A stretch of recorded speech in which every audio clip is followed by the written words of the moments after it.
তো এরপরে প্রশ্ন করেছেন এক ভাই যে 10ই মুহররম সম্পর্কে আজকে আমরা যে আলোচনা শুনলাম, এর সাথে ইমাম হাসান হোসেন লিখেছেন, হাসান হোসেন রাদিয়াল্লাহু আনহুর কাহিনী আমরা জানি এবং তাদের জন্যে রোজা রাখি।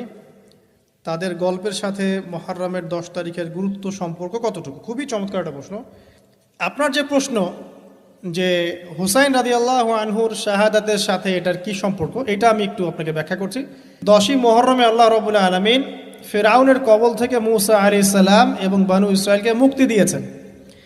এটা ছিল মুহররম মাসের 10 তারিখ। এই নিয়তে আমরা সওম রাখি, এই নিয়তে আমরা রোজা রাখব। আর কাকতালীয়ভাবে এই দিনেই 10ই মুহররমে ইমাম হুসাইন রাদিয়াল্লাহু আনহুর শাহাদাত ঘটে গেছে।